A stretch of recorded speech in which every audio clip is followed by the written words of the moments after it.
Welcome to the Sober Christian Gentleman podcast. This is Henry.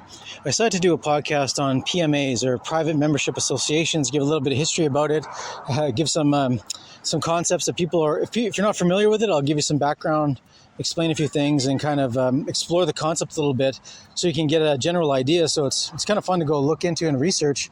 And it's such a freeing experience to actually realize that you can actually be free, be creative, and create contracts based on your interests, your intentions, and what you actually want to accomplish. It's a really neat concept. So anyways, on with the podcast. We will begin with an opening prayer. God, give us the patience to accept the things I cannot change, the courage to change the things that I can, and the wisdom to know the difference. God, give us discernment so we can see with clarity, followed by conviction, to act appropriately at all times and in all things. We ask that you bless us with the armor of God, cloak us with your divine protection, so that we may boldly walk in the world, to courageously be the peacemakers and make the world a better place for all your children. We ask that you move our hearts so that we know when to use the sword of the Spirit or the sword of steel to do right for ourselves, our families, and our communities. We ask that you move us in constitution to be humans who stand tall with courage, speak truth, and lead by example. We pledge on our sacred honor to rebuke evil, to speak out against evil, and to act to stop evil. We ask that you move our hearts so that we may know with absolute certainty the best way for us as individuals to act in our own way.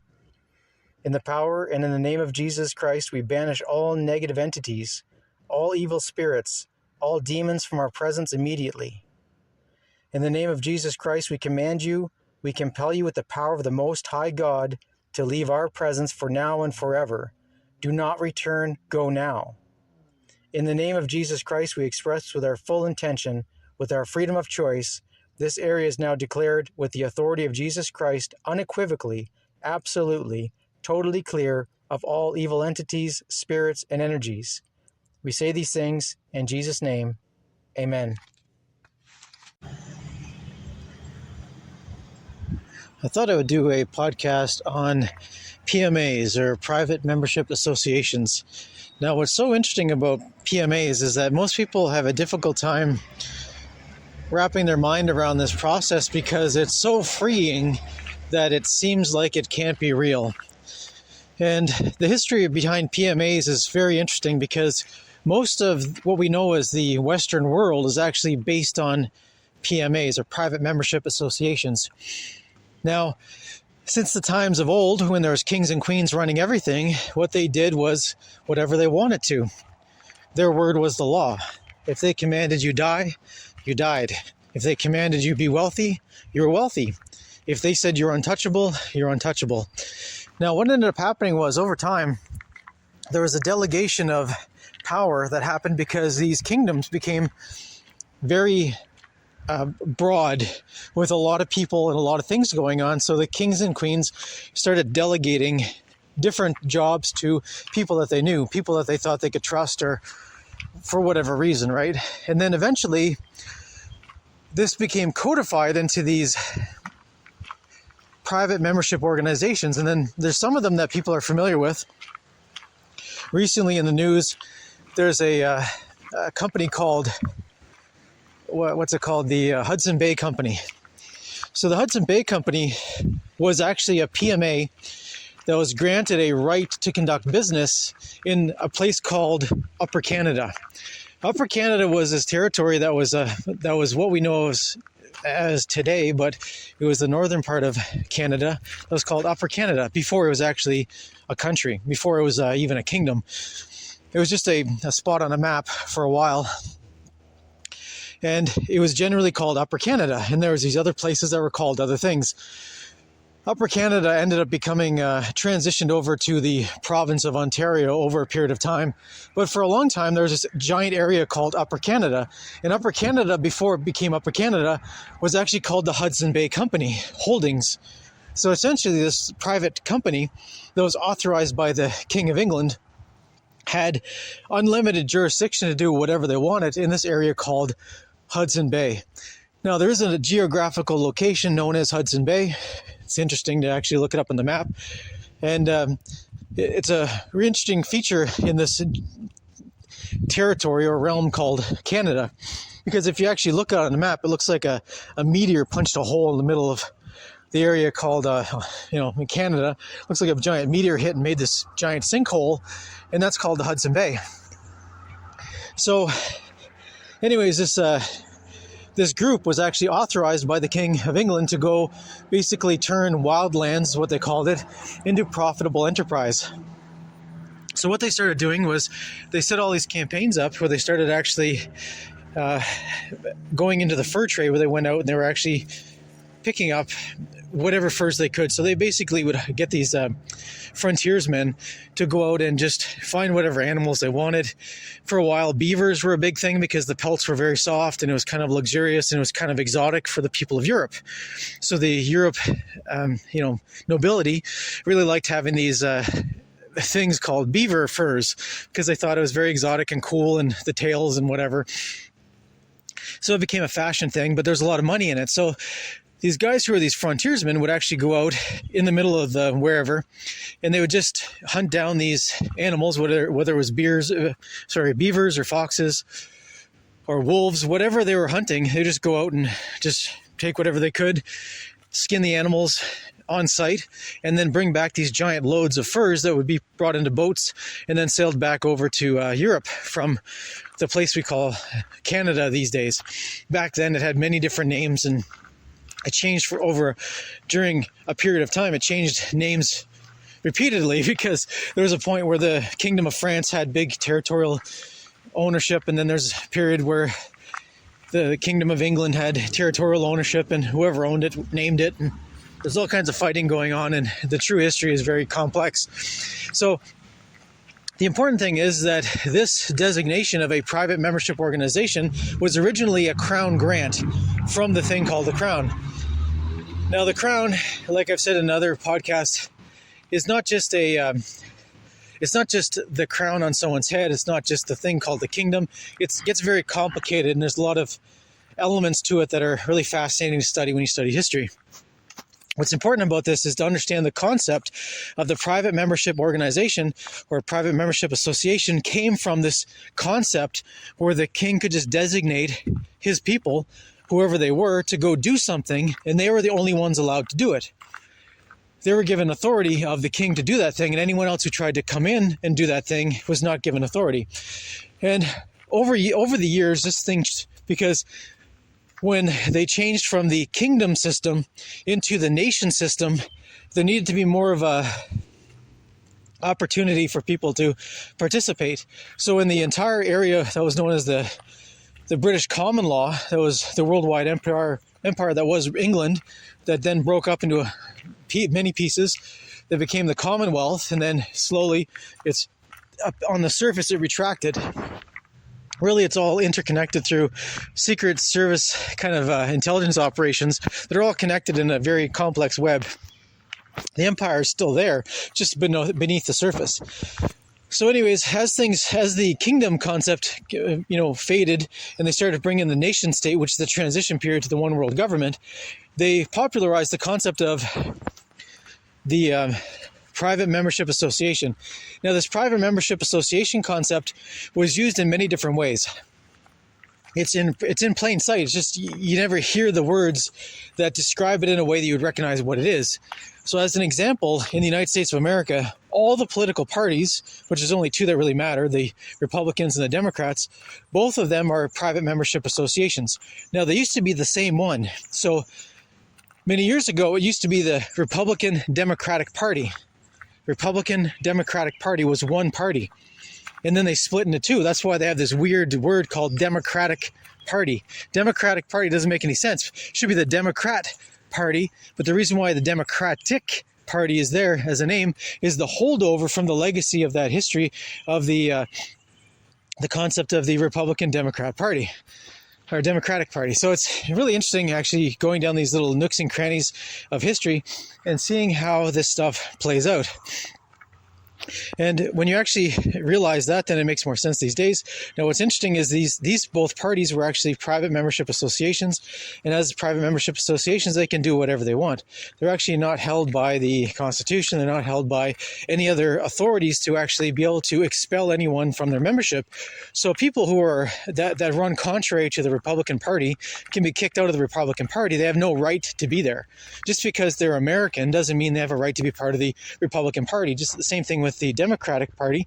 You can be kicked out of the Democratic Party if you're not doing what they want, right? You have to apply to be part of that, but then they can kick you out at any time because you can disassociate yourself from any group you want or anyone you want at any time. That's just part of the deal of actually living in a thing that has general freedoms. The point is, even in the place called Canada, right, the realm of Canada, there's two main political parties. There's what's called the Conservatives, which are not conservative, but they call themselves conservative. And then there's the Liberal Party, which is kind of like the northern version of the Democratic Party. And then there's the thing called the NDP, or the New Democratic Party, which is very close to the Democratic Party in the United States, except they're a little bit more socialist. And there's a party called the Green Party. The Green Party is just total insane, climate change worshipping, satanic lunatics. But all four parties that are on up for election, all those four parties are part of what's called a private membership association. So anyone can be kicked out of the Conservative Party of Canada. And this has happened before, where people have been kicked out of the Conservative Party of Canada and they sued in court to try to force their way back in to the Conservative Party. And it was found that in various court, as the court case worked its way through and went all the way to the Supreme Court, it was put very plainly that the Conservative Party of Canada can actually kick out anyone they want. They don't have to suffer anybody if they don't want to. You can get kicked out and there's nothing you can do about it because you're there by voluntary association. This is what was revealed about, and this is really interesting when you go back into the stateside, how over the years there's all these different organizations that worked on the principle of this voluntary association. So there's periods of time where there was states where there was it's during Prohibition, right? So you come to the point of like 1930, 25, 30-ish. Many different states became dry states where there was no liquor allowed to be sold. Now, other states were called wet states where you could actually buy liquor. And then there was a point where it actually became a federal law where no one in the United States was allowed to sell alcohol openly. This is during the time of Prohibition. Now, why Prohibition happened is complicated, and most people don't pay attention to history, and it's very interesting because what ended up happening is there was multifaceted reasons for this. Number one, farmers had no need for government at all because they're able to actually raise corn and raise corn alcohol, basically moonshine, and then use that in their engines of their vehicles. Now, you can't use moonshine in diesel engines because it'll blow the engine. It'll actually create a self-destruct cycle where it'll run so fast it'll blow itself apart. But it can run gasoline-style engines. And there used to be all these tractors that ran on moonshine. So what you have to understand is that the whole point of Prohibition was not to actually stop people from drinking alcohol, but to actually break the supply chains of all the people who were totally independent, that were farmers, who could actually feed alcohol through their farm equipment and efficiently grow food. The government was trying to break this cycle. So what happened was, after 10 years of heavy destruction because of the government policies, many people lost the will to actually make moonshine. And then after Prohibition was lifted, people just bought gasoline because it was so cheap. It was almost as cheap as water at first. So what happened is people lost the ability to make it themselves. They didn't bother because it was more of a hassle, and they could just buy it for cheap at the station. So it basically changed the whole culture of America from being independent, that farmers are running their tractors on moonshine, to then just buying dirt cheap gasoline to run their tractors. And after a few years, one generation, most of the farmers no longer made moonshine to run their tractors. They actually just bought gasoline, and it put them on the system of basically slavery, right? They had to actually have money to pay for the gasoline, and then they had to make money to get the money to pay for the gasoline. And it starts this whole cycle. And then as the gasoline became more expensive, it took more money to buy the gasoline. And so inflation came in, the Federal Reserve came in and did all these different tweaking, and the value of the currency started going down. So it took more money to purchase the same amount over time because of devaluation of the currency. This is called inflation. Anyways, there's not only that, but there's many other reasons for alcohol. That's for preserving foods, preserving medicines, making tinctures. I mean, the way you preserve medicinal elements like certain plants and things like that is you process them and then you preserve them in alcohol so that it doesn't oxidize, it doesn't break down over time. So this is part of the medicine, the traditional medicine pathway that people were used to doing. And then eventually that was broken because what happened was when people stopped making the alcohol, they were no longer able to preserve their medicinal concoctions, and they just started buying stuff from the store, because at first medicines from the store were almost the same thing you'd make at home, except it was cheaper to buy it from the store. And then as people stopped making it themselves, the price started going up slowly. So very few people noticed it, but within 20 years, people lost the ability to actually just make their own medicine. This is where the big forgetting happened in North America. Now, why this matters is that there was these PMAs that were bars. Even in a dry state where you're not allowed to actually sell alcohol, you could actually have a PMA that was a bar, and it was only members of that bar that could go in there and they could drink freely, right? Because you cannot tell people what they can and cannot do in a free society. So to maintain the appearance of freedom in America, they had to actually allow people to do what they wanted to a certain degree. And even though the law was saying you can't actually drink, you could actually join a PMA, go into a bar, and do whatever you wanted. And this extended out to all kinds of different social organizations. Like, as an example, a local golf club. Most local golf clubs are actually PMAs. They're private membership associations. They can associate or disassociate with whoever they want. And for years, there are certain people, some of them were color-coded, as in you had to have a certain color skin to get in. Other ones didn't matter so much. You had to have certain money, or they just made the dues that you had to pay to get into the private membership association would be so high that a regular person could not afford it. And then the only people that would be part of that PMA were the people who could afford the really high buy-in amount. This is a way to stratify society in plain sight, with this saying, hey, anyone can actually join our club if you can come up with $100,000 to buy your membership. Like, a regular person would not be able to get $100,000 to throw away on a membership to hang around with a bunch of dudes smoking cigars and drinking alcohol, right? But the guys that could were part of the group of the guys that could, and they were all socializing together. These are these different social clubs, and when you look at the history of it, it's really fascinating how there's so many different intertwinings of these different, there's Freemason societies, there's all these other secret societies. Some are in plain sight, and you just don't know what they are. They have these names that are common, but you don't really know what they're up to.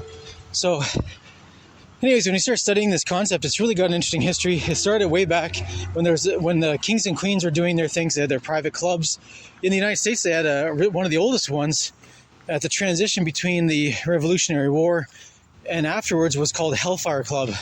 The Hellfire Club was a private membership association for the aristocracy and the nouveau riche of America that would get together and have these wild sex parties. It was called a Hellfire Club because they basically were Satan worshipping individuals that would get into these secret societies that he had to prove that you were morally flexible to be able to do the tasks that would be given to you if you actually participated in the Hellfire Club. And they would have all these, just when you start going to the history of the Hellfire Club, it's wild. Some of the mansions they had in the underground caverns and underground tunnels, and there's no limit to their sexual and deviant appetites. They would like murder, mayhem, torture, rape. It was wild what they were into.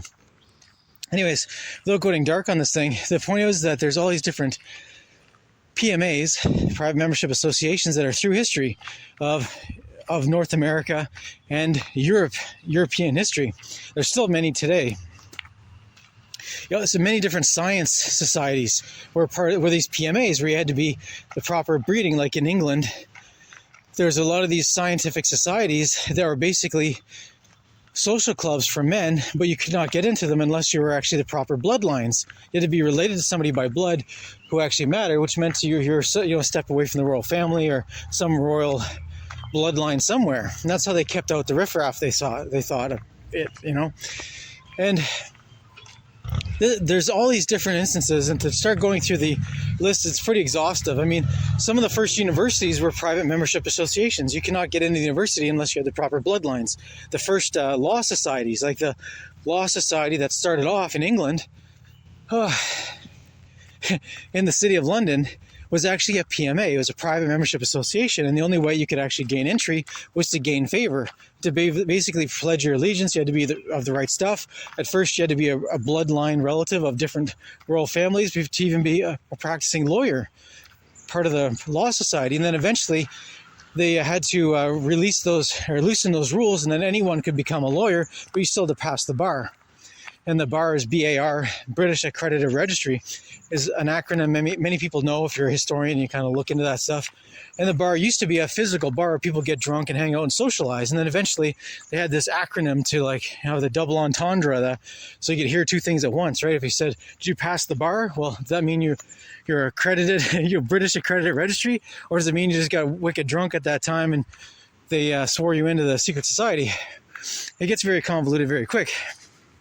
The point is, with a private membership association, many people today who try to set up PMAs keep reaching back for the legal side of things, and they keep getting into trouble because they keep relying on legal things. See, the thing is private membership associations are based in the lawful realm. It's about the concept of do no harm. As long as you're not harming anyone, you can freely associate with whoever you want or disassociate with whoever you want. Just not associating with someone does not cause them harm. There's no harm there. You're just not wanting to be around them. You have the choice to do that as a free man or woman. This is what's so fascinating when we start studying the history of legal versus lawful. People who mess up PMAs often mess it up because they start relying on statutes, acts, and the rule of law based on their common law jurisdictions where they are. And this is where they get into the legal side of things. If you start going to the legal side of things, you're never going to be free. The freedom lies on the lawful side, where your whole intent and purpose is to do no harm, but to do whatever you want, as long as you're harming no one. And even the law, like in the United States, there's so many cases that affirmed the right of private membership associations to freely associate with whoever they want, to freely disassociate.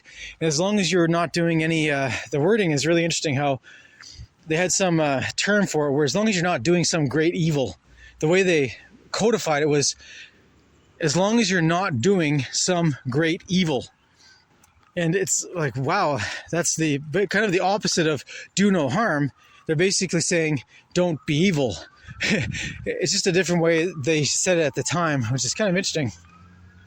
But when you stay in the lawful side of PMAs, then you get to it's totally a law of contract, where it's adult individuals that are contracting with each other with an open contract, so they know what each other's obligations and entitlements are. And then through these contractual obligations and entitlements, they create up this whole structure of PMAs. And you can have PMAs that are businesses, and you can have land trusts and land investments and all kinds of investments in different things that are tangible and things that are intangible. You can have all kinds of investment products and all kinds of different ways of doing it. There's no limit to the imagination. You got to appreciate that the people who were the royals and the nobility had no limit to their imagination and how they were going to gain value at the expense of others, unfortunately. They were a very predator class, where they would actually do things to vacuum up value, but not give any value back. Now, free men and women do not have that option because we're on the moral plane where we're trying to actually do things and cause no harm. So if you're trying to cause no harm, you can't act like the nobility do that, which is basically totally evil. When you're getting into the harm no one idea, then you have to harm no one, which means you have to have mutually beneficial interactions. And this is where it gets really fascinating real quick, because when you start actually going through this process of, well, what's mutually beneficial? It's a value for value exchange. And so as an example, I'll start giving some examples. Like, say you're someone who's a solopreneur, right? You want to be a single independent entrepreneur, but you don't want to actually register your company. And the problem with registering your company is the word register in legally means to give it away. It's to give it to someone else. When you register something, you're giving it away, right? And when you make an application to register something, the legal definition of application means to beg.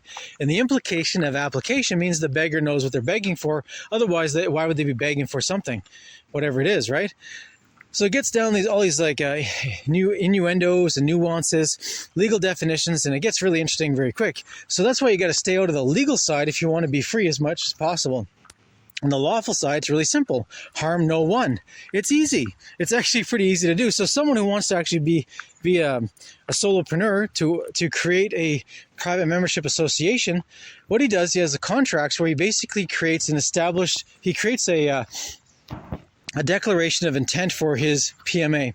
And on this declaration of intent, he just basically describes what he's going to be doing, for how long, what it's all about, what he's offering, what he's going to get in return. It basically lays out the rules of this private membership association business.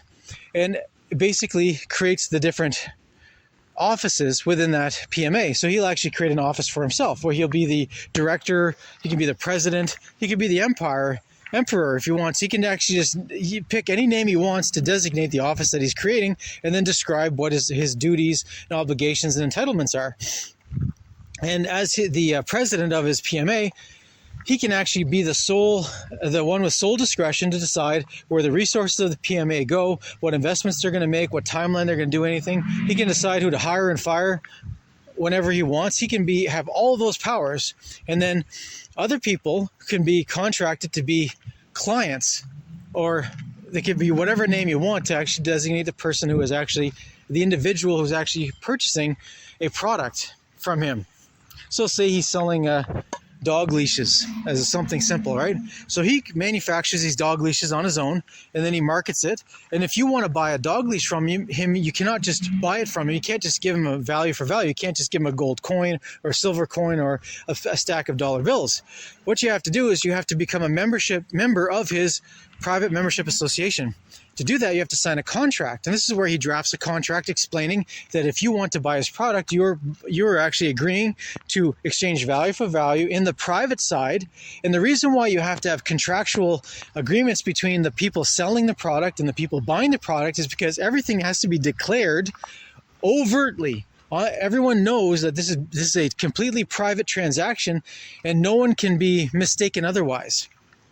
See, what happens in the regular legal world is the government claims that everything is public, and in the public sphere, the government gets to step in and protect the public. But you never get to decide when you're not the public. The government gets to decide if you're the public or not. And they can come down and start charging you taxes or start charging you fees and licensing and all kinds of stuff. And most people don't know they don't have to actually do that. They just think that the government's going to beat you up unless you actually pay for a registration and to get a license, and then you do it according to their codes and regulations. And then you pay your fees to them. They think that's how it's done because that's how it's always been done as long as they've been alive. But most people don't understand that you can be living in the private side where you privately contract with any free man or woman to exchange goods and services. So you exchange value for value. So say the guy makes a wonderful dog collar, and he set up this private membership association. Someone wants to buy the dog collar. All they have to do is sign the contract attesting that they are in their private capacity are purchasing this product from the seller in the private membership capacity, in the private capacity. And then they can exchange value for value. And in that exchange, there is no taxation going on.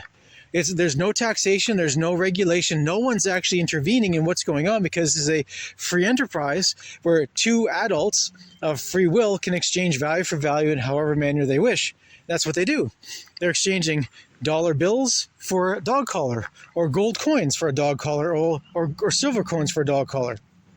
They're exchanging value for value. They're both totally competent in their actions, and they're aware of what they're doing, and they're intending to do it. So no one can come in and interfere with what they're doing if they don't want to be interfered with, right? Everything is being done by consent, and no one is being harmed.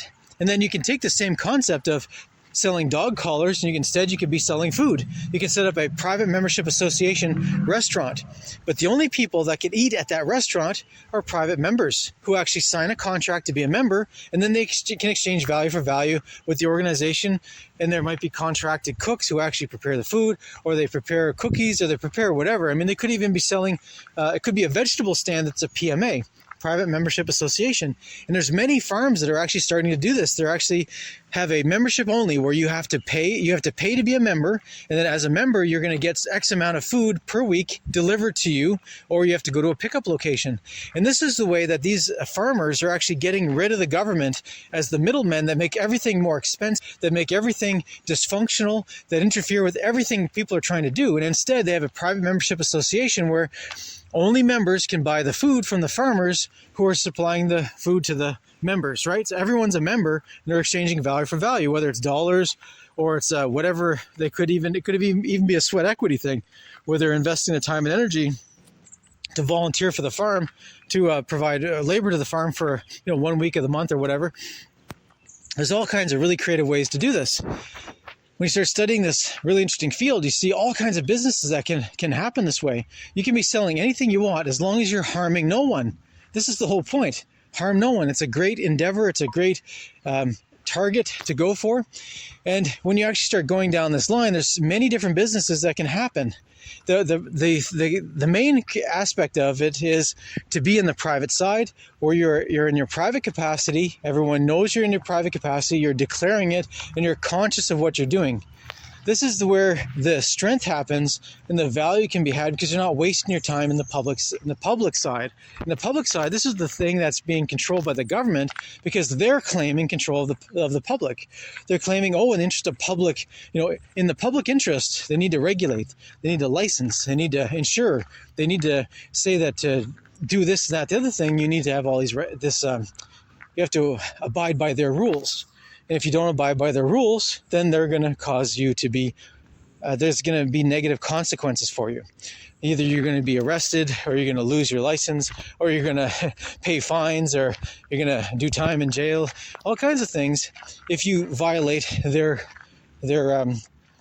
single party contract, where you never get to opt out of their contract. They have this thing called the social contract. It's this ethereal concept that has been used for years, hundreds of years now, to basically provide the proof of claim that the government has the ability, because of the social contract, to control you.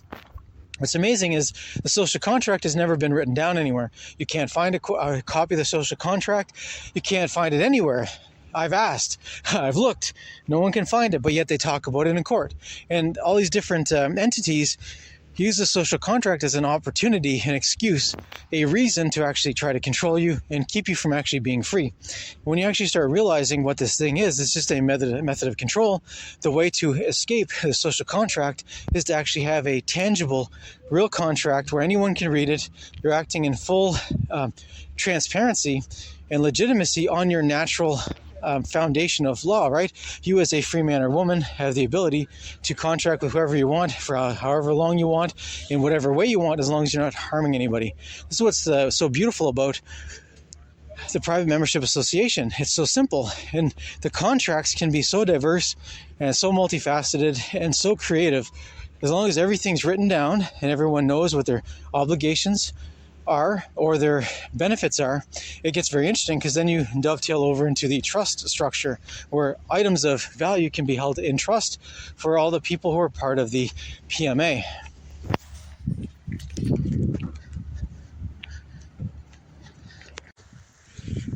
So if one wanted to set up a bakery that was a PMA, you can be in the regular main street and you can have all the logos for your business, and as long as you say PMA, And basically what happens is you have to have a differentiation line. So if someone walks into the front door, there needs to be a physical barrier, as in they walk in and they can move within 5 to 10 square feet from the opening of the door, but they can't go past that. And then from that point on, the only people that get past that gate are people who are part of the PMA. They're members of the PMA. If you're a member and you have proof of membership, you can move past into the inner gate where you can actually receive goods and services. That way there, the public has a physical barrier where they don't get past the public sphere mentally as well as physically. And what this does is it actually creates a differentiation that everyone realizes and recognizes, both cerebrally, as in intellectually, but also physically. So no one can say they just didn't know, right? And by having a business like that, where there's you walk through the front doors of the business, and then there's a counter that you can't get past, or a physical barrier you can't get past unless you're an actual member. Then you get past that first barrier into wherever the services are. Now there's several different, so if someone who doesn't know anything walks in the front door, the people running, as the people who are running the business, would have to inform the individual of what this is, right? They say, hey, this is a private membership association. Are you a member, or would you like to join as a member? If you're interested, let me explain it to you. And this would be the day-to-day event of telling people what it's about to see if they want to join.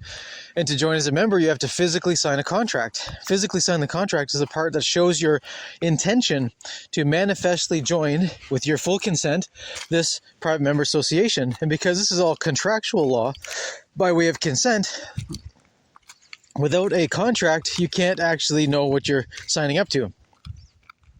Right? Everyone who explains the PMA to someone will explain it slightly different. They'll use different words, different diction, different delivery. Whereas if there's a contract that everyone signs, the standard contract, then whoever signs the contract knows what they're signing, because their signature's there and you have proof of claim that they actually signed it and knew what they were getting into. That's the whole point of having the contract, is it's full disclosure. The contract actually limits what your agreement is. If you're signing up to a PMA donut shop, you're agreeing to buy donuts. It doesn't mean you're agreeing to give blood, or you're going to give your house away. See, this is the whole point of the contract, is the contract gives full disclosure about your rights, as in what you're going to benefit from experiencing this PMA, and then your obligations, as in what you owe to the rest of the members of the PMA. Usually there's a give and take. Sometimes there's membership dues, sometimes there's not. Usually there's a membership due. And the reason why there's a membership dues is that it shows that you're putting value in, you're putting skin in the game. Now, most PMAs will actually use silver or gold as a coin that you actually pay in. The reason why people use a silver coin or a gold coin to pay into the PMA is because silver and gold have actual value. So by exchanging a silver coin for the membership, you're exchanging value for value. The problem is if you say, okay, this is going to be $100 to join this PMA. The problem is we get into the reality of what is money, right? Most currencies, whether it's American, Canadian, England, Australia, New Zealand, these currencies are actually debt instruments. It's actually evidence of debt. It's not an actual valuable thing. You're actually in the hole. You're not a positive. If you're looking at a ledger, you'd be in the red, not the black. The black means you have a positive balance, as in you have more than zero. Red means you have less than zero. You have a negative balance. All fiat currency right now, run by the central banks of the world, runs in the negative, as in instead of the country actually producing something called currency or money, so that they could actually benefit their people. Instead, the governments borrow money from central banks, and when they borrow the money, they have to pay back the money plus interest. So every dollar that's in circulation in central bank currency countries is actually a negative value. It's not only the dollar, but it's the interest that needs to be paid back on those dollars. And every year, the interest accrues in a compound interest way, so that even if there was a borrowing of, say, $1,000, in very quick time, the principal amount goes up to $2,000, $3,000, $4,000. It just escalates quite wild. An example of this national debt concept, which is pretty wild, is if you think of the what is known as Canada, right? So it's known as the country of Canada. It's not really a country, but we'll say the realm of Canada. So the realm of Canada, once it was declared to be the country of Canada, it started producing debt as an entity unto itself, because before it was Canada, it was actually the king or the crown that would have debts or profits from whatever's going on in the thing called Canada. And then when it became the country of Canada, the fake country of Canada, then it became something else, where the corporation called Canada was the one that was had debts or obligations or made profits, and this is how it was considered.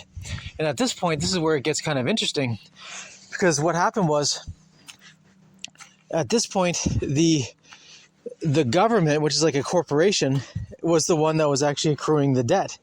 So the debt could actually be monitored as in, whoa, so this is the debts that were being accrued by the corporation, and they had to have a profit model of where the profits come from.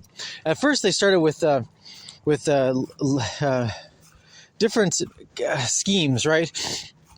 Where there's regulatory fees, and you had to get licensing. And every time someone paid for a license, it went into this big pot that it paid for tried to offset the books. Then there was tariffs coming into the thing called Canada, where they would actually collect money that way. For a long time, the tariffs offset the cost of running the government. But the curious thing about Canada is Canada's just not even a regular corporation that's a country. It's something else. The point is, when you start getting into the history, it's really fascinating. But when you actually look at the debt increment, right? So the thing called the country of Canada started going into debt, and the debt started climbing very quickly.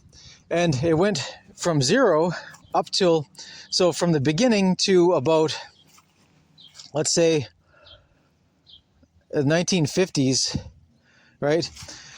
There was a National Bank of Canada that actually had a limits on it, as in the government of Canada could not borrow from the Bank of Canada unless they had a surplus of GDP, that's gross domestic product. So the reason why this was set up is because originally the Crown was running things, and the Crown did not want to go into debt or be obligated to pay the debts off from stupid politicians or greedy politicians or mismanagement. So there's actually guardrails on this thing that actually said you could only borrow 5% of GDP. So if you created $100 billion worth of wealth through GDP, then you could borrow $5 billion from the Bank of Canada. And this is the way it was for not only the federally, but provincially. Each province also had this limit that you can only borrow 5% of GDP from the Central Bank of Canada. And at that time, it encouraged growth. It encouraged policies that would actually generate wealth rather than going into debt. So for that period of time, Canada, as it was known, actually exploded with opportunities to actually earn income, to actually make money, to actually create wealth, because that's the way the central bank was actually geared towards.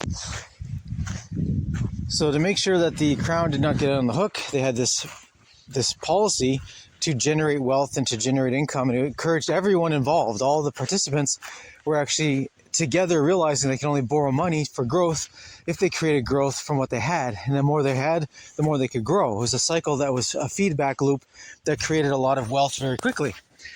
And of course, there's all kinds of problems, because usually it was the nobility and the friends of the noble that got all these special opportunities. But this is how the policy was to generate wealth using what was there and not indebting the Crown. And then what ended up happening was this went on for a whole 100 years. And then there was a point where the central bank changed because of, you had World War I, World War II, where it actually increased the debt to a massive amount. So what's amazing is most people don't know that in the country of Canada, the income tax used to be called the income war tax. The income war tax was there as a premise to basically pay back the tax from the war. You're wondering, which war was that? That was World War I. See, the politicians promised that they were just going to put this income war tax in long enough to bring down the national debt, because people of Canada got into big time debt fighting the Great War. And that was a noble thing that had to be done to fight whoever was needed to be fought. This is the premise that was being used at the time. And then once the massive debt happened, they actually brought in this thing called the income war tax to pay down the national debt. And they said, don't worry, we're not going to put an expiry date on it because we don't know how long it's going to take to pay down this debt. It was the greatest war of all time. I mean, goodness, have some patience, fellas. And then, as everyone knows, the income war tax never actually went away. And then there was World War II. So they had to pay for that as well. So then it kept going after that. And they rebranded it instead of calling it the income war tax because they want people to forget about that. They want people just to call it the income tax. That's what it was, the income tax. And so the income tax was actually set up to pay back the national debt. And that was its only purpose. That's what it was explained to be at the beginning, and most people just don't know it. Now, from the beginning of the Central Bank of Canada and this idea of the country of Canada going into debt to the central bank, what was interesting is even at the beginning, if there was debt, the interest to the debt actually helped the people of Canada because the interest was actually considered a profit, and the profit went back into government. So there was no problem here, right? And what ended up happening was the Trudeau, the Prime Minister of Canada, the father of the outgoing Prime Minister of Canada there, that father was a total communist, and he needed to actually expand debt to be able to pay for all these programs, because the thing with communism is communism only works if you have other people's money to spend, because nothing of value is actually created from communism. All they can do is steal value, regulate things, and terrorize people. And as soon as they run out of money, then communism falls apart. See, communism is all about stealing other people's money until you run out of it, and then the wheels come off. So what happened was Trudeau Sr. changed the idea of borrowing money, and instead of borrowing money from the Bank of Canada at nearly zero interest rate that would only benefited Canada, he instead said, okay, instead of doing that, we're going to do this other thing. We're going to borrow from private banks at compound interest, but with unlimited amounts. There's no limit anymore. You don't have to worry about the 5% of GDP. And then after that, all the policies of the government of Canada were about destroying the economy, destroying regular people, and becoming totally socialist / communist, but pretending not to be. From that point on, basically the national debt went from, I think from the beginning of Canada to that point where Trudeau Sr. was Prime Minister, it was $80 billion. Was a national debt. Through 2 world wars, it was only $80 billion.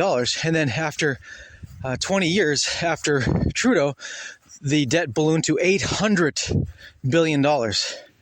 So $80 to $800 billion because there was no limit on the spending, and they borrowed from private banks at massive profits and compound interest. And the thing is that the income tax today only pays the national debt, and it's never going to pay it off again because Trudeau Jr., when he came in, started implementing the warp speed communist policies that brought the debt up from $800 billion to $2 trillion and climbing.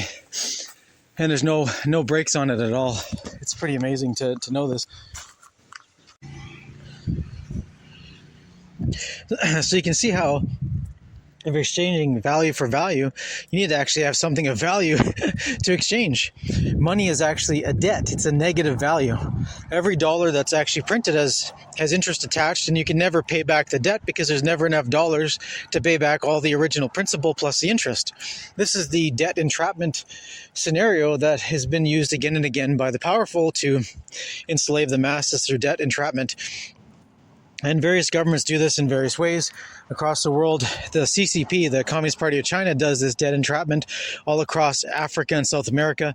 They'll come in and they'll basically say, hey, we're going to build a port for you. We'll give you a $5 billion loan to build a port. And then they say to some local warlords, yeah, we're going to build this port and you get to be the government of the local area, whatever. What ends up happening is the CCP knows that the local government is never going to be able to actually pay back this $5 billion loan.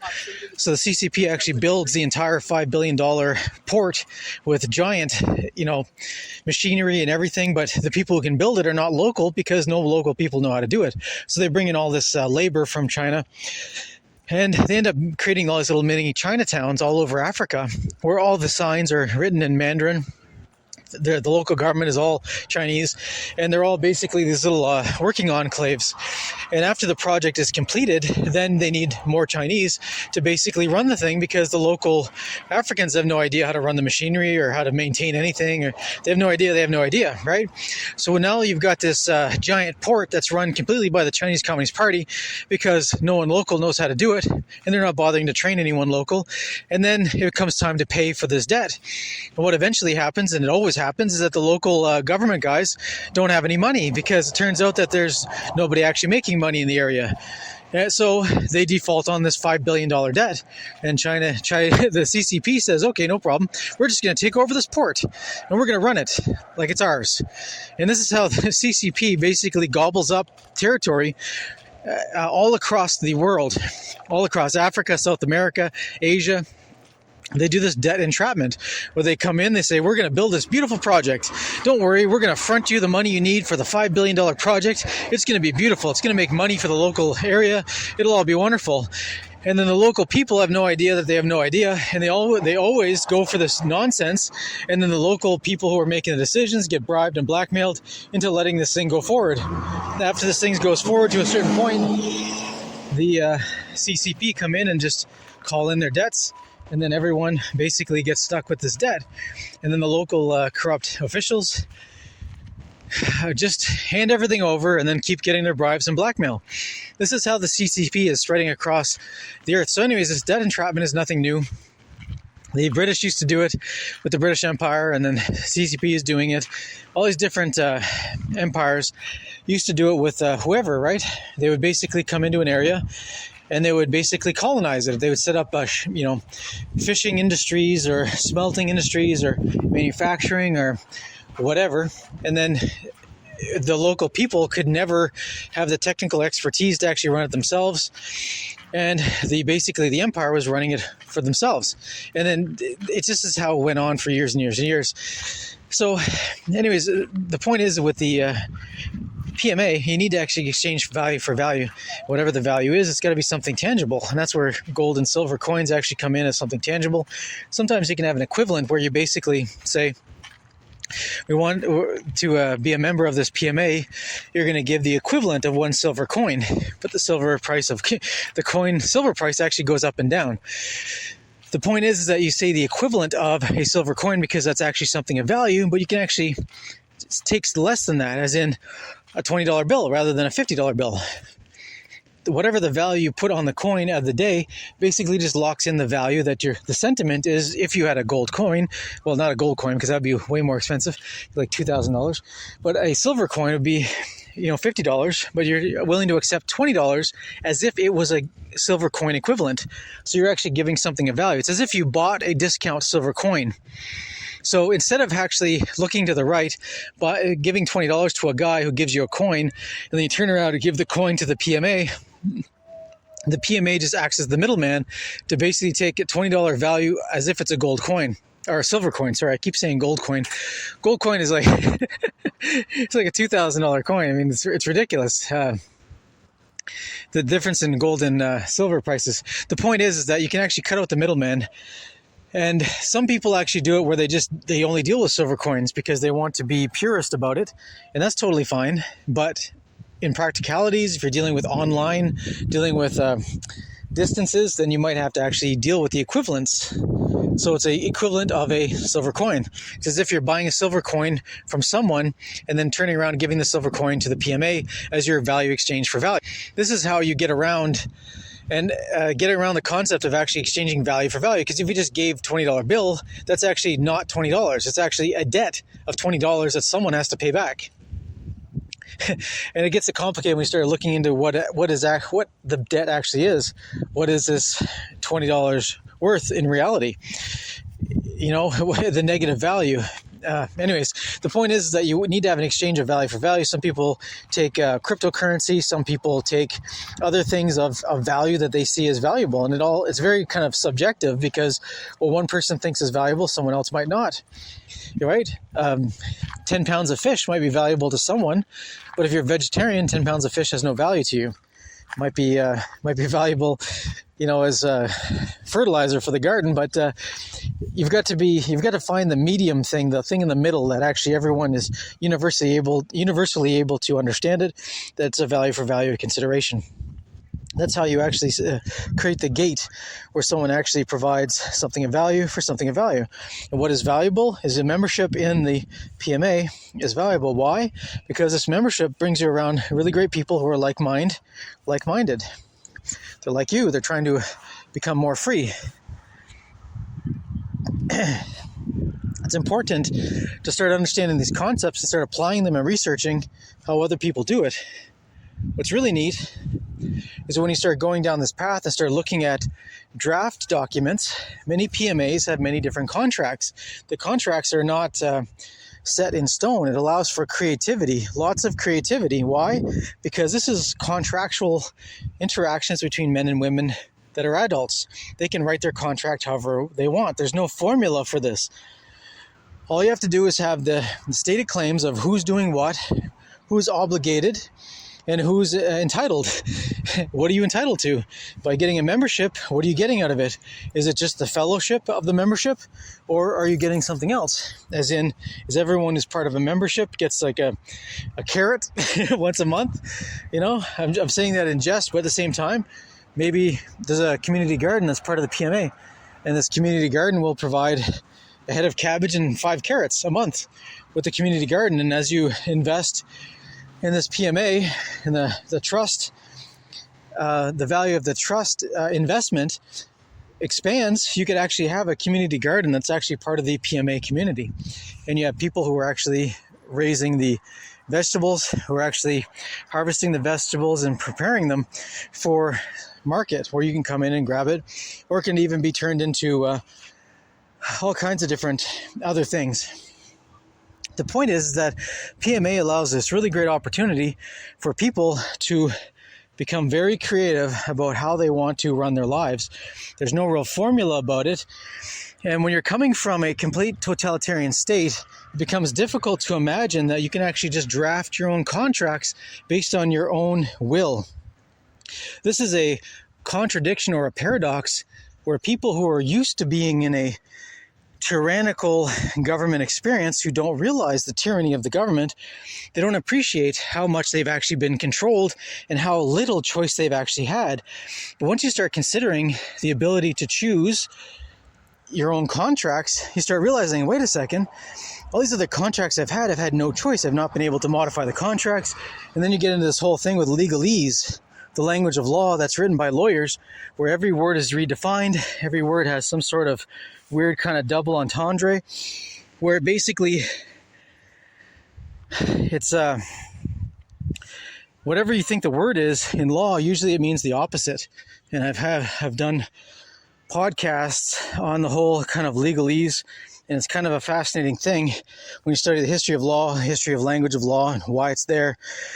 So when you get out of that and you get into the language of lawfulness is actually straightforward. It's actually the plain English concepts. And if there's any terms that might be vague, you actually just provide the definition in your actual contract. If there's any terms that you think people might not understand, then you define the terms. Some people create these contracts that are very kind of obscure. Other people create contracts that are very plain English. It's like a one piece of paper, 8.5 by 11, with 10 paragraphs on it. And the 10 paragraphs can encapsulate everything you think about as far as what you want your PMA to be, right? You have to have the clear definitions of who's the members, what their obligations are, what their entitlements are, who's running the thing, how is this thing financially viable? Is it based on donations? Are you making something of value you're exchanging to be able to pay for everything? Or are you relying on donations from your yearly membership to make sure that all the bills are paid? Do you have a building? You have regular, you basically are using public spaces, green spaces and things of that nature. This is the question that you have to answer in your PMA contract. What are you actually doing there? How are you doing it? How are you affording it? This is the thing that's important to understand, so you can actually be clear about everything. When people become members, they need to understand what they're joining, what their obligations are, what the intention is. Trying to have an everything PMA doesn't really work, because it's difficult to be able to explain what people's obligations are, what people's entitlements are, if you say you're indebted to everything and you're given everything. It just doesn't work like that. That's why there's specific PMAs for specific endeavors. If you have a health PMA, then you explain who's entitled to what, when, how often, right? If you have a machine for healing, one person can't just be on the machine 24 hours a day. It's got to be segregated by, okay, you've got 10 minutes or 20 minutes or an hour on the machine once a week. And that way there, everyone who's part of the membership can actually have a chance to share the equipment. The other thing is food, or if it's a restaurant, how often do you get to come in? Can anyone come in? It's a first come, first served thing. Then okay, then resources need to be managed in such a way that everyone gets the benefit without it becoming a problem. It's really interesting stuff when you start thinking about this stuff, as far as like how are you going to reasonably deal with this thing. It's such an opportunity to exercise the mind and your creative abilities to contract lawfully. It's really freeing once you get past your inhibitions based on your previous experience of dealing with a tyrannical government system where everything is regulated and licensed, and you have these obligations, and there's someone always looking over your shoulder trying to tell you what you can and cannot do. It's interesting when you actually start doing a lawful PMA, how much more freeing it is, how much more everyone is participating at their own level, and how everyone is contributing to the thing in their own way. There's all kinds of really diverse ways one can have a membership. You could have a membership that allows for people who have lots of money to invest their money into the PMA, and then people who have more time than money can actually have a sweat equity agreement where they invest so many hours a week into the PMA to accomplish the goals of the PMA. And if they put in 10 hours of sweat equity a week, then their membership dues are actually covered because they're actually putting something of value. It's intangible value, but it's actually very valuable. And if the person didn't volunteer to do it, then the PMA would probably have to hire somebody to do the job. It gets very creative in that way.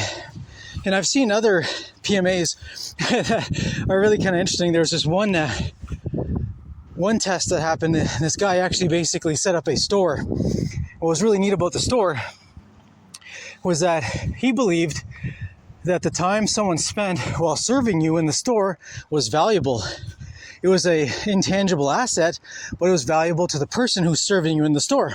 So what would happen is if you walked to the door of this PMA and you want to buy an item, the person who was behind the counter would take you over to the item and show you the item and say, okay, this is the item you want. Here's the chair. It's made of wood. These are all the specifics you need to know. Would you like to buy it? And if you said, so it's a $20 chair, you're like, yep. You're like, okay, I'm going to think about it. I'm going to wander around the store. The guy's like, okay. And then you wander around the store and you come back and say, okay, I think I'm going to buy that chair. It's $20, right? The guy says, no, it's now $25 because I spent 20 minutes with you. The price of the chair went up because now my time is being included in the price of the chair. You can buy it for $25 now or keep wandering around the store. And if they wander around the store and come back, the chair's now $30 because the guy now spent 45 minutes attending to this person walking around the store looking at stuff. So whatever they bought in the store would be this value-added concept, which is really funny because the guy that's attending at the store, his time is not valueless, it's valuable. And when you actually consider the time someone puts into it to help you find your item or to make a decision, that's actually valuable. So what ended up happening was people who learned the system would very efficiently come in and buy what they wanted.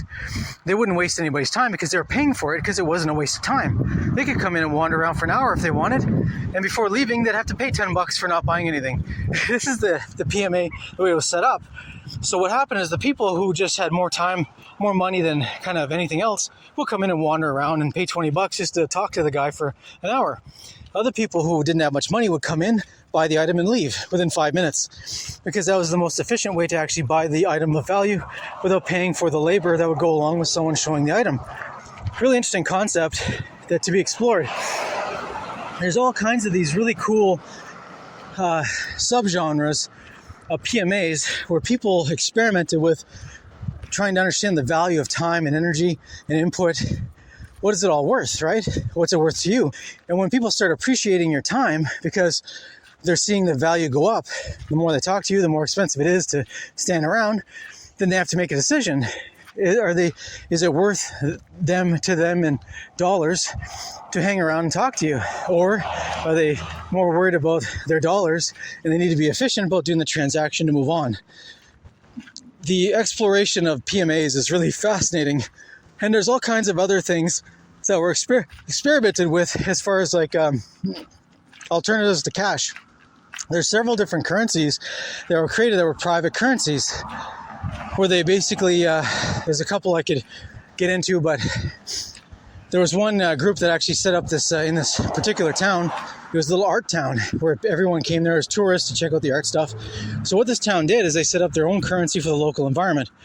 And what would happen is that when you were coming into town, you could buy the local currency, and you can only buy the art in the local currency, not in the federal currency. So there's basically a gate at the town, and you'd convert your dollars over. So you'd convert $100 into 100 local dollars.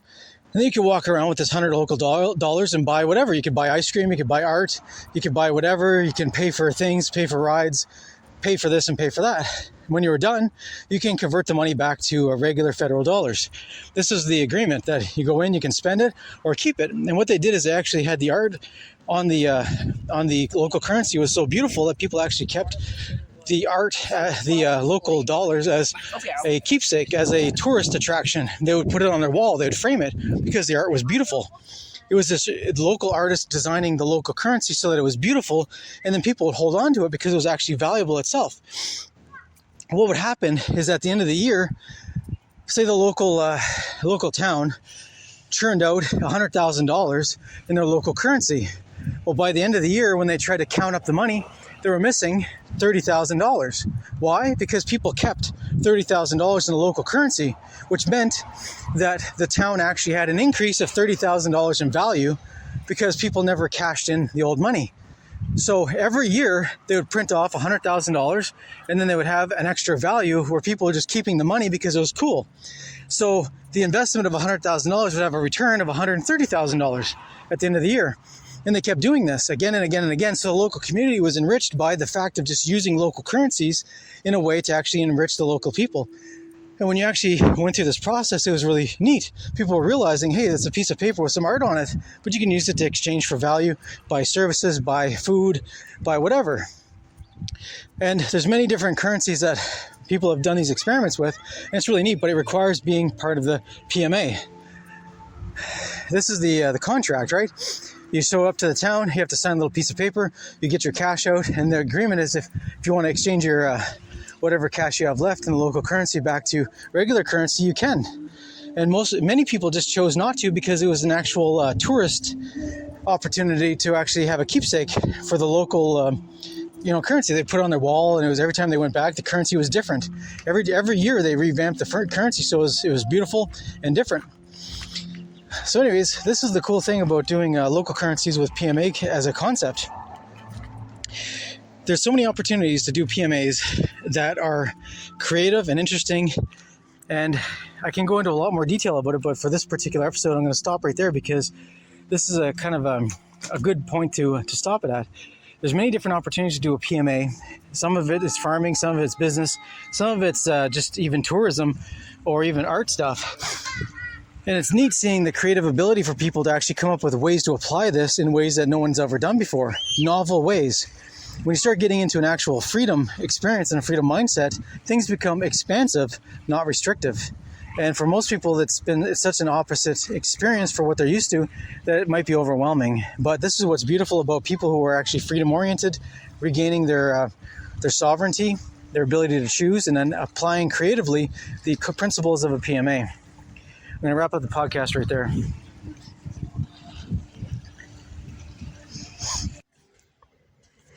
We will close with a prayer. God, please move the hearts of the listeners. Move them in the spirit as only you can, to be better, choose more, and be examples of what you intend your children to be. Remind us in ways that only you can, that we are the children of God. We have free will. We are co-creators of this beautiful world that you gifted to us, and we will have abundance if we but choose to, and act to manifest it. God, give them a vision of how they can fulfill their destiny as individuals here and now. We ask that you inspire us to be fearless warriors in spirit and the sword, to be shining examples of what we can do with our divine potential. Fear not, fear not, fear not. We ask that we manifest unwavering courage, the conviction in the heart to live a life worth living, and to do our part to manifest a godly realm, full of peace and love and abundance, here and now. We claim our space as holy. In the name of Jesus Christ, we put on the armor of God and we pick up the sword of the Spirit. We will act to expand the kingdom. We will manifest goodness in this world. We say these things in Jesus' name. Amen. All right, so that's my podcast on the introduction to PMAs, private membership associations. And what's really interesting is trying to talk about it becomes kind of a little mental gymnastics, because I'm trying to actually synthesize down to a simple form a concept that's actually universally broad and open. And there's so many creative uses for it. It's really amazing. There's things that people have tried to do that push the limits of what's possible. And what's amazing is there's no limit to this, other than the problem is if you're running into the regular world out there, the regular legal world. So you can do a complete PMA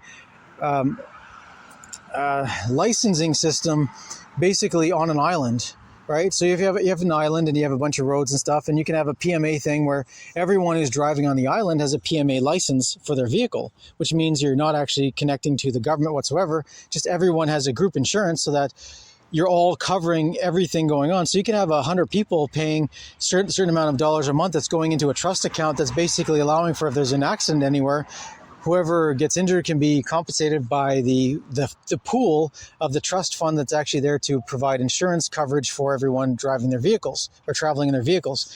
And you can even have it so that the people of the island, everyone actually pays to be a part of the PMA membership. So you actually pay the PMA fee to actually have a PMA registration on your vehicle, and there's group insurance, and you can do all kinds of creative things like that. And it works fine on an island that's large enough to be traveling around with vehicles. But it's what the problem is that if you have local people who think they're authorities coming in there, they can actually cause all kinds of problems.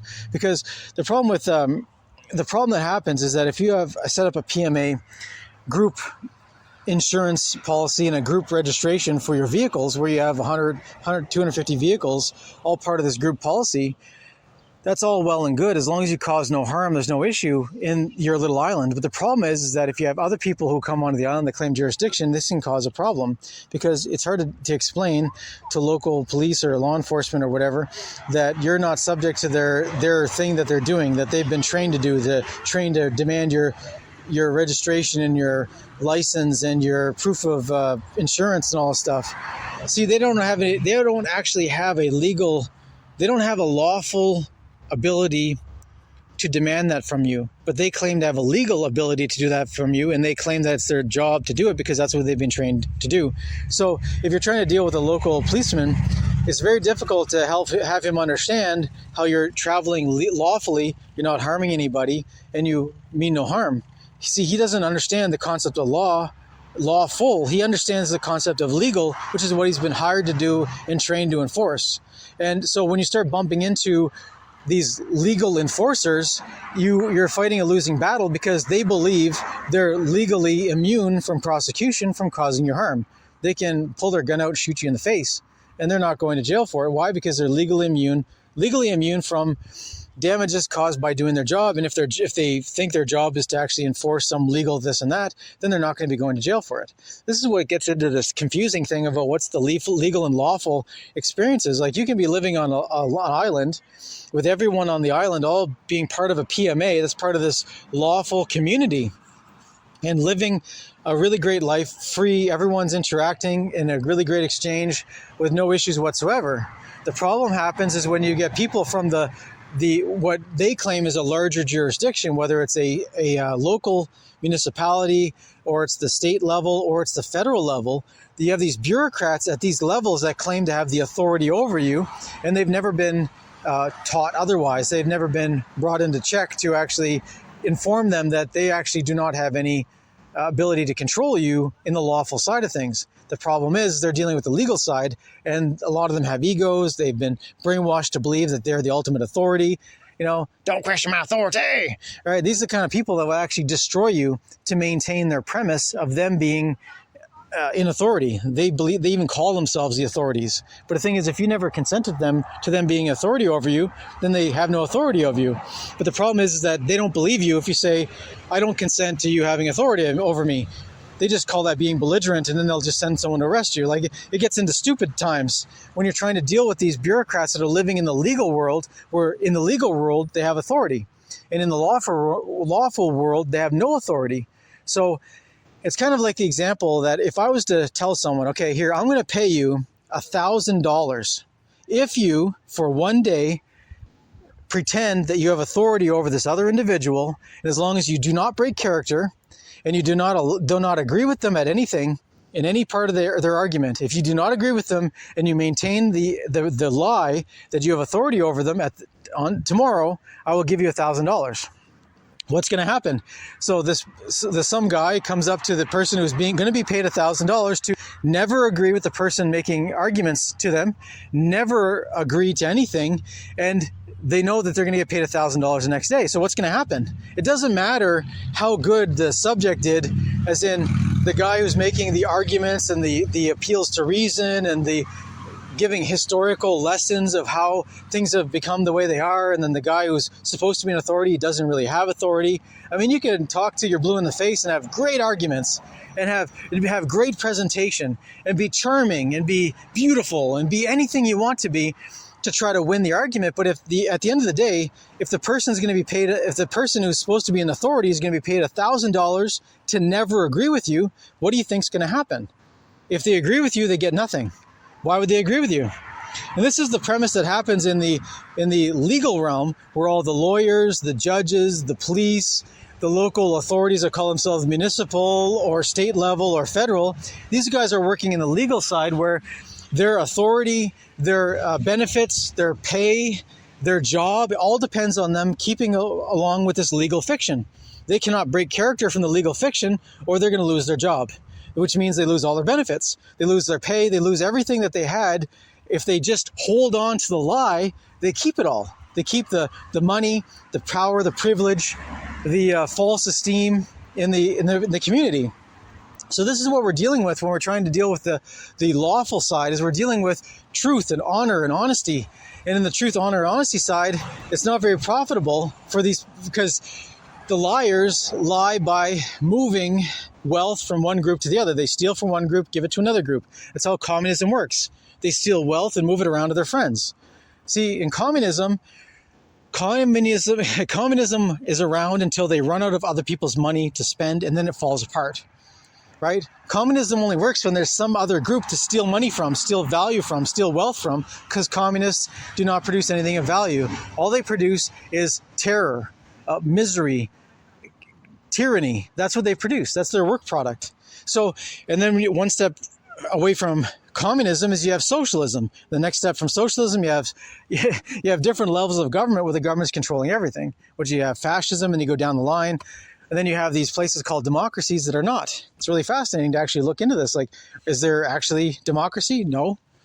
So anyways, I'm going to wrap up the podcast there, because there's a lot I can talk about on the subject, and I don't want to overwhelm someone who's just kind of tiptoeing into this particular sphere of concepts.